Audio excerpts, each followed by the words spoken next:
Good morning, welcome to Morning Outlook. This is Kim speaking on Thursday the 16th of November. So looking at the euro dollar, and well, yesterday we managed to push up higher, continue through that daily 50, but we've ended up closing down on the shooting star, not looking particularly good at all. However, looking at these sort of intraday time frames, and you start seeing, there's still higher lows, although it's got particularly messy at the moment. There's the potential we could push up towards that daily pivot above us on the euro at some point. We'll see how this correction goes. But the way I'm looking at this Audi, though, it does look weak. But at the moment, I'm just waiting to see what this earlier session starts showing up, and if it does start pushing up, well, as I say, the daily pivot's a potential. From the 4-hourly perspective, yeah, let's put some ugly bars in there, bearish engulfing, etc. So there is the potential, as I say, more rollover, maybe back towards the 21, the 200 sort of zone. We'll see, but there is certainly weakness looking from that perspective. I was just wondering if the bigger trend would prevail, but for now, as I say, just wait to see what happens first thing this morning. It may just want to come back and test that daily S1 first before it does anything, and see if it finds support off that. Pound, well, the Europeans are playing hardball again, particularly the negotiator Barnier, who's said that his negotiating team said to flatly reject the Prime Minister May's request for a bespoke trade deal. That came out 6 minutes later with German Chancellor Merkel saying that they should be wary of pushing UK Prime Minister too hard in Brexit talks because it could backfire for the Europeans.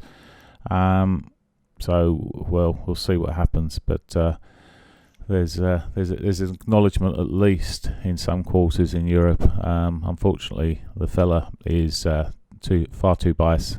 And as one of our room members recently just said, they just want to push us as hard as they possibly can to stop anyone else leaving their party. Right, anyway, before I get on my orange box and continue, so the pound has had a reaction through that session.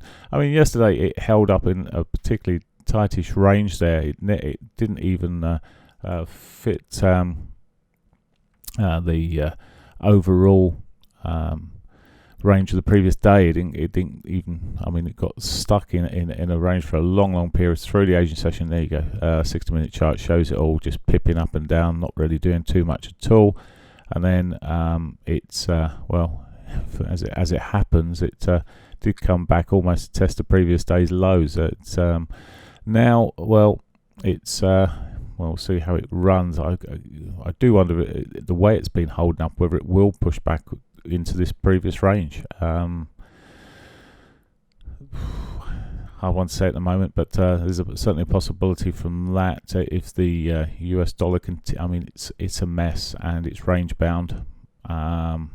It's held up a lot stronger than what we would have probably have expected through the last week. We'll see how it goes here. As I say, there is the potential for continuation to bounce back up there. Dollar yen. Well, we've seen the dollar yen finally get down to its daily 50. I was looking for this yesterday. It's done that, and it's having a bounce from that level now. How far we'll see, but it's still got at the moment the lower highs, lower lows. It's not broken any short-term trends as such until you get down to the 60-minute. Then you can see it's broken the trend on the 60-minute for now. Higher low coming through here. Again, it's not an easy morning to judge some of these markets in terms of the potential. We've seen some sort of dollar strengthening coming through these markets, but will it prevail this morning is another matter.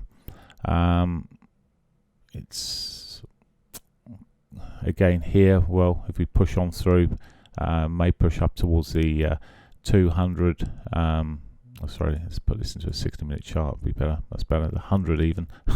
The 30-minute 200, hourly 100, or the maybe even up to the R1 there. At the moment, with the high lows it's putting in this shorter term frame, it does look well, it may have a bit more potential, but I'm where it may just pop up a little further and then drop. It's a bit of a Gartley pattern going on there. Okay, Aussie dollar. So Aussie dollar, it's just again finding a bit of support. Yesterday it continued to sell off. Just come down the time frames for a second. Okay, I've had to switch to Canadian dollar. I can't even get the Aussie dollar, the data for the Aussie dollar at the second whilst I'm recording this, so I will have to pass on that this morning. Looking at the Canadian dollar then, seeing a little bit of a rally going on, say a little bit of a continuation of this upward move, I should say, rather than a rally on the Canadian dollar. It's a weird one. Been selling most mornings and buying back in the sort of later part of the morning, pushing up through 11 o'clock onwards, and we'll see how it runs this morning. May get a reversal the way it's running at the moment. Sorry, I've just come down too far there. Still untouched daily pivot below, so maybe get a bit more correction this morning. I would look for later in the morning to see around about 11 o'clock, see what it really gives us a signal. It's been going from around about 11 o'clock every morning. Bit earlier actually. Well, actually sold off at 11 o'clock the previous morning there. It's one to watch this morning. I still think with what we're seeing with the high lows, higher highs overall from the dailies there, it's still got some potential to push onwards. We were looking even at it pushing back within this regression channel, maybe to the average or even further towards that 200. Okay, that's pretty much it for me. News-wise, sorry, I should mention today there is some news out today, and we've audited the employment data. I can't even talk about the Australian dollar there because it's not feeding the data through for me this morning. We do have for Canada actually ADP non-farm data. It's not very much at all here than just unemployment claims. Lots and lots of low-level data that's coming through there. Actually, UK retail sales, beg your pardon, I missed that. First thing this morning, 9:30, almost first thing. And that's just about it. There's not a lot. The rest is quite low level, although we've got Carney speaking at 2 p.m. this afternoon. Okay, may get some volatility off of Carney's speech this afternoon at 2 p.m.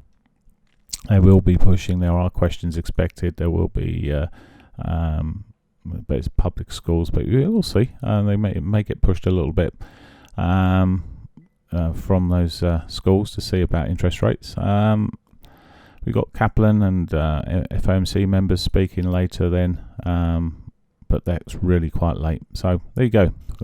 Quite a light day on the data today. Okay, bye for now.